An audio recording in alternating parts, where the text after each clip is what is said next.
ఉన్న బంగారాన్ని విడిపించి ఆ రోజు ఆన్లైన్ రేటుకే మేము కొంటాం. Sharma gold company. నమస్తే, వెల్కమ్ టు సుమన్ టీవీ. ప్రస్తుతం మనతో పాటు ఉన్నారు ప్రముఖ ఆస్ట్రాలజర్, జ్యోతిష్య రత్న, జ్యోతిష్య చక్ర వైభవ నిపుణులు డాక్టర్ రాళ్లపల్లి రవికుమార్ గారు. నమస్తే గురువు గారు. నమస్కారం అమ్మా. గురుగారు, 2024 మార్చి నెలలోని ద్వాదశ రాశుల్లో వివిధ రాశుల వారికి ఏ విధంగా ఉందో మనం తెలుసుకుందామండి. ముందుగా మార్చి నెలలోని ద్వాదశ రాశుల్లో నవగ్రహాలు ఎక్కడెక్కడ ఉన్నాయి? తప్పకుండా అండి. శరదిందు సమాకారే పరబ్రహ్మ స్వరూపిణి వాసరాపీఠ నిలే సరస్వతి నమస్తుతే. సుమన్ టీవీ ప్రేక్షకులకి నమస్కారం. నవగ్రహాలు ద్వాదశ రాశుల్లో మార్చి నెలంతా ఎక్కడున్నాయి ఇప్పుడు తెలుసుకుందాం. ముందుగా సూర్యుడు వచ్చేసి మనకి మీనరాశిలో ఉన్నారు. అలాగే మనకి బుధుడు వచ్చేసి అదే మీనరాశిలో నీచ స్థానంలో ఉన్నారు. నెక్స్ట్ గురువు వచ్చి మనకి మేషరాశిలో ఉన్నారు. అలాగే రాహు మనకి మీనరాశిలో ఉన్నారు. అలాగే కేతు వచ్చేసి మనకి కన్యారాశిలో ఉన్నారు. ఇక శుక్రుడు మనకి కుంభరాశిలో ఉన్నారు. అలాగే శని స్వస్థానమైన కుంభరాశిలో ఉన్నారు. అలాగే కుజుడు కూడా మనకి కుంభరాశిలో ఉన్నారు. ఓవరాల్గా చూసుకుంటే కనుక కుంభరాశి మీనరాశిలో మూడు గ్రహాలు చొప్పున ఉన్నాయి. కాబట్టి ఈసారి కొంచెం జాగ్రత్తగానే చెప్పుకోవాలండి. గురుగారు, మార్చి నెలలోని ద్వాదశ రాశుల్లో సింహరాశి గల వారికి ఏ విధంగా ఉండే అవకాశం ఉందండి? అలానే చక్కటి పరిష్కార మార్గాలు సూచిస్తారా? తప్పకుండా. మనకి సింహరాశి అనగానే ఫస్ట్ మఖ 1, 2, 3, 4 పాదాలు, పుబ్బ 1, 2, 3, 4 పాదాలు, ఉత్తర 1వ పాదం. ఈ నక్షత్రాల సమూహం వచ్చేసి మనకి సింహరాశి. సింహరాశికి అధిపతి రవి. అలాంటి రవి అష్టమ స్థానంలో ఉన్నాడు. అంటే బాగా కష్టపడితే కానీ పనులు జరగవు. సో శ్రమ, కాలం, ధనం వ్యర్థమైనకి అవకాశం ఉంది. అవసరానికి డబ్బులు సమకూరవు. రావాల్సిన బాకీలు ఆలస్యంగా వస్తాయి సాధారణంగా. ఎందుకంటే ముఖ్యంగా హార్డ్ వర్క్ ఎప్పుడైతే లోపించిందో మీకు ఎవరో డబ్బులు ఇవ్వాలండి. మీరు వెళ్తే ఇస్తారా, వెళ్లకుండా ఇస్తారా? మీరు 2-3 సార్లు అడిగితే ఇస్తారా, అడగకుండా ఉంటే ఇస్తారా? అడగాలమ్మా. సో ఈ బద్ధకం అనేది ఏర్పడిపోద్ది. ఎప్పుడైతే ఎక్కడైనా జాతకంలో చూసుకోండి, లగ్నాధిపతి అనేవాడు బాలేకపోతే చాలా కష్టపడితే కానీ చదువు రాదు, చాలా కష్టపడితే కానీ ఉద్యోగం రాదు, చాలా కష్టపడితే కానీ వాళ్ళ ఇంట్లో వాళ్ళ ఆస్తిని కూడా అడగలేరు, వాళ్ళకి రావాల్సిన వాటా కూడా రాదన్నమాట. సో అందుకే ఏం బాగున్నా బలమైన ఫస్ట్ లగ్నాధిపతి బాగున్నాడు అనుకోండి, ఫస్ట్ వాడు యాక్టివ్గా ఉంటాడు, ఏ పనైనా ఫాస్ట్గా చేసుకుని వస్తాడు, నిర్మోహమాటంగా చెప్పగలడు, స్ట్రైట్ ఫార్వర్డ్గా ఉండగలడు. కాబట్టి లగ్నాధిపతి అనేది బాగుండాలి. ఇప్పుడు మనం గోచారీత్యా ఈ రాశి ఫలాలు చెప్పుకుంటాం కాబట్టి రాశ్యాధిపతి అనేవాడు బాగుండాలి. ప్రతి నెల ఇలా ఉంటుందని కాదు, ఈ నెల మటుకు కొంచెం వీక్గా ఉన్నట్టు సింహరాశి వాళ్ళకి. ఇప్పుడు నెక్స్ట్ వచ్చేసి ఏమైంది, భాగ్యస్థానంలో మటుకు గురువు చాలా బాగున్నాడు, 100కు ఉన్నాడు. 100కి 100% చాలా బాగున్నాడు. ఎందుకంటే భాగ్యస్థానం చాలా ఇంపార్టెంట్. ఎందుకంటే భాగ్యస్థానం అనేది పూర్వజన్మ సుకృతం, ప్రాపర్టీస్, అలాగే భాగ్యాన్ని సూచించే స్థానం 9th హౌస్ అండి. అలా 9th హౌస్లో గురువు ఉండడం చేత డబ్బుకి ఏ లోటు ఉండదు మెయిన్గా, ముఖ్యంగా.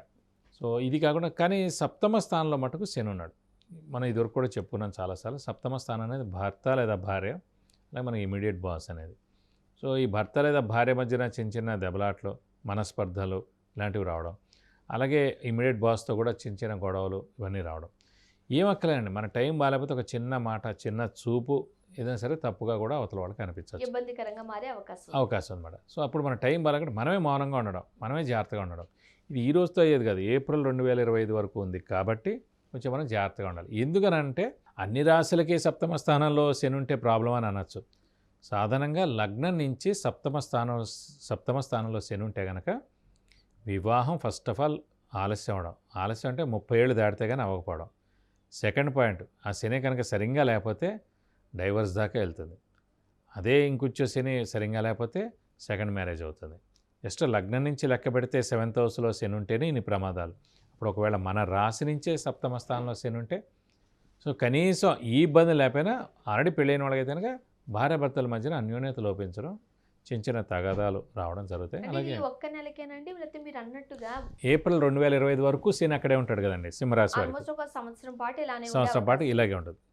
అయితే మీరు అనొచ్చు అందరికీ, ఫర్ ఎగ్జాంపుల్ ఇప్పుడు ఇది అయిపోయింది, నెక్స్ట్ ఏప్రిల్ 2025 నుంచి కన్యారాశి వాళ్ళకి సప్తమ స్థానంలో శని వస్తుంది. వాళ్ళకి ఇంత ఇబ్బంది ఉండదు. ఎందుకని మీరు అడగాలి. సింహరాశికి అధిపతి రవి కాబట్టి, రవికి శనికి అస్సలు పడదు, బద్ధశత్రువులు కాబట్టి వాళ్ళకి ఎక్కువగా ఇబ్బంది ఉంటుంది, 90% ఇబ్బంది ఉంటుంది. కన్యారాశి అధిపతి బుధుడు కాబట్టి, శని బుధుడు మిత్రులు కాబట్టి వాళ్ళకి 50% ప్రాబ్లం ఉండదు. కాబట్టి ఎప్పుడైనా సరే మేషరాశి, వృశ్చిక రాశి, సింహరాశి ఈ 3 రాశులకే శనితో ఇబ్బంది అండి. ఇంకా మిగతా 9 రాశులకి ఎవరికి ఇబ్బంది ఉండదు. సో వీళ్ళు ఎప్పుడు ఏలినాటి శని కానీ, అర్ధాష్టమ శని కానీ, అష్టమ శని కానీ, సప్తమంలో శని కానీ వాళ్ళ రాశి నుంచి వస్తున్నప్పుడు జాగ్రత్త వహిస్తూ ఉండాలి. కాబట్టి ఈ సింహరాశి వాళ్ళు కొంచెం ఇమీడియట్ బాస్తో మామూలుగా ఉండడం, భార్యాభర్తలు ఎవరైనా ఒకళ్ళు ఎక్కువగా గట్టిగా మాట్లాడినా మిగతా వాళ్ళు కామ్గా ఉండడం. సో మనమే కాస్త తగ్గి సైలెంట్ గా మౌనంగా ఉంటే ఉంటే చాలు. సరిపోతుంది. ప్రస్తుతం మన టైం బాగాలేదు కాబట్టి. మరి కొన్ని రకాలుగా చాలా ఇబ్బందికరమైన పరిస్థితులు ఎదుర్కొంటున్నారు. బట్ కొంతమంది ఏదైనా గృహం కొనుక్కోవాలనుకుంటారు, గృహస్థులు కావాలనుకుంటారు. మరి వాళ్ళకి ఏమైనా అనుకూలించే అంశాలు ఉన్నాయా? తప్పకుండా. ఎందుకంటే 12 సంవత్సరాలకి ఎవరికైనా సరే 2 సంవత్సరాలు గృహయోగం కానీ, స్థలం కానీ, పొలం కానీ కొనేందుకు యోగం ఉంటుంది ఎవరికైనా సరే. అది భర్తకైనా భార్యకైనా ఎవరికైనా సరే ఆ రాసుల వారికి చతుర్థ స్థానంలో గురువు కానీ, భాగ్యస్థానంలో గురువు కానీ వచ్చినప్పుడు స్థలం కానీ, ఇల్లు కానీ, పొలం కానీ కొనేందుకు అవకాశం ఉంది. ఇప్పుడు స్థలం లేని వాళ్ళైతే స్థలం కొంటారు, స్థలం ఉన్న వాళ్ళైతే ఇల్లు కడతారు, ఆల్రెడీ ఇల్లు ఉన్న వాళ్ళైతే ఇంకో పైన ఇల్లు ఉండడం, లేదంటే ఇంకో స్థలం కొనడం, లేకపోతే ఇవి 2 ఉన్న వాళ్ళైతే పొలం కొనడం ఉంటుంది అన్నమాట. సింహరాశి వారికి ప్రస్తుతం భాగ్యస్థానంలో ఉన్నారు గురువు. ఇప్పుడు ఏప్రిల్ 22వ తారీఖు దాకే ఉంటారు. తర్వాత కొనడా అని అనట్లేదండి, ఇప్పుడైతే ఖచ్చితంగా కొంటారు. 12 సంవత్సరాలకు ఒకసారి వస్తుంది. మీరు అనొచ్చు, కింద కూడా కామెంట్స్ పెట్టచ్చు, ఇదేంటంటే ఈ సింహరాశికి మకర రాశికే చెప్పారు, మిగతా రాశి లేపలే.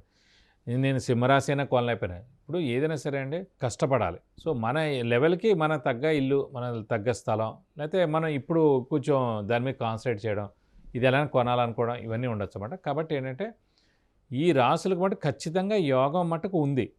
దాన్ని మీరు మానవ ప్రయత్న రూపంగా మీరు బాగా కష్టపడితే అది పని జరుగుతుంది. అంతేగాని లోన్ తీసుకోను, ఎవరిని డబ్బులు అప్పడగను, ఉన్నది ఏదైనా ఉంటే కనుక అది తాకట్టు పెట్టను, అలా కాకుండా అయితే పని జరగదు. అంటే మానవ ప్రయత్నం చేస్తుంటే 100% గ్రహాల అనుగ్రహం కూడా వస్తుంది అంటారు. వస్తుంది, లేకపోతే రాదండి. ఖచ్చితంగా ఇది చేస్తేనే వస్తుంది. సో గృహయోగం వాళ్ళకి చాలా మంచిగా ఉంది. చాలా మంచి యోగం ఉంది. కొంతమందికి సంతానం కోసం వాళ్ళు చూస్తూ ఉంటారు, ఫ్యామిలీ.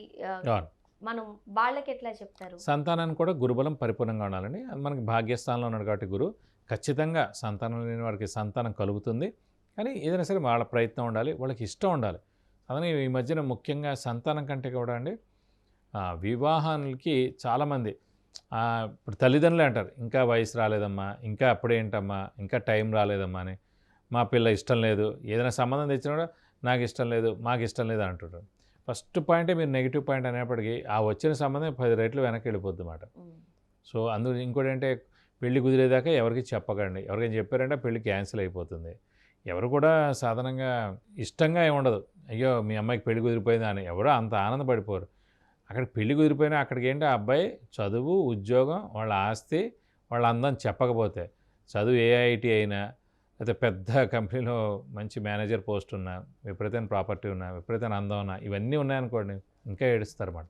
కాబట్టి మంచిది కాదు. అందుకే 99% పని అయిపోయిన తర్వాత 4 రోజుల్లో ఎంగేజ్మెంట్ ఉంటే, అది కూడా మీరు చెప్పాలనుకున్న వ్యక్తికి అయితే చెప్పండి. సడన్గా కుదిరింది, ఎల్లుండి ఎంగేజ్మెంట్ చేస్తేనే ఒప్పుకుంటామని అన్నారు, అందుకు ఓకే చేసుకున్నాం. 2 పాయింట్లు.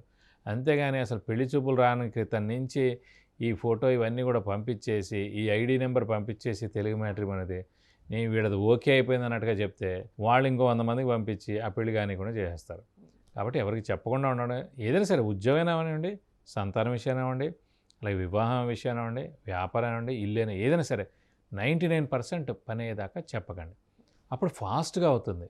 లేదనుకోండి మన టైం ఇలా వచ్చింది కూడా వెళ్ళిపోతుంది. గురువుగారు, సింహరాశి వారికి మార్చి నెలంతా కాస్త ఇబ్బందికరమైన పరిస్థితులు ఎక్కువగానే ఉన్నాయి కాబట్టి ఏ దేవుణ్ణి ఆరాధిస్తే మంచిది, అలానే వాళ్ళు పాటించాల్సిన పరిష్కార మార్గాలు ఏమంటారు? మామూలుగా సింహరాశి వారికి పంచమ స్థానాధిపతి ధనస్సు అధిపతి వచ్చేసి గురువు అయ్యాడు కాబట్టి దత్తాత్రేయ స్వామిని ఎక్కువగా పూజిస్తే చాలా మంచిదండి.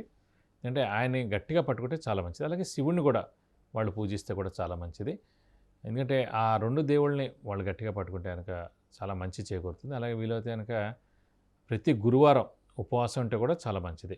మామూలుగా ఈ సింహరాశి వారు ప్రస్తుతానికి మటుకు మనకి శని ఇబ్బందికరంగా ఉన్నాడు, సప్తమంలో ఉన్నాడు కాబట్టి ప్రస్తుతం మటుకు మన ప్రతి శనివారం ఉపవాసం ఉంటే చాలా మంచిది. అలాగే శనికి సంబంధించిన అష్టోత్తరాలు ఉంటాయి, అవి చదువుకున్నా చాలా మంచిది. వీలైతే కనుక ఒక శనివారం రోజున రక్తదానం కూడా చేస్తే మీకు అన్ని విధాలా మంచి చేకూరుతుంది. గురుగారు, మార్చి నెలలోని ద్వాదశ రాశుల్లో సింహరాశి వారికి ఏ విధంగా ఉండే అవకాశం ఉంది, అలానే చక్కటి పరిష్కార మార్గాలు సూచించారు. ధన్యవాదాలండి. నమస్కారం. సుమన్ టీవీ ప్రేక్షకులకు విద్య గురించి కానీ, ఉద్యోగానికి సంబంధించి కానీ, వివాహానికి సంబంధించి కానీ, కుటుంబ సమస్యలకు సంబంధించి కానీ, వ్యాపారానికి సంబంధించి కానీ, ఇతరత్ర ఎటువంటి సమస్యలు ఉన్నప్పటికీ మీకు కింద స్క్రోల్ అయిన నంబర్కి కాల్ చేయవచ్చు, లేదా వాట్సాప్ కూడా చేసి గురువుగారు అపాయింట్మెంట్ తీసుకుని గురువుగారితో మీరు నేరుగా మాట్లాడి చక్కటి పరిష్కార మార్గాలు పొందగలరు. ధన్యవాదాలు.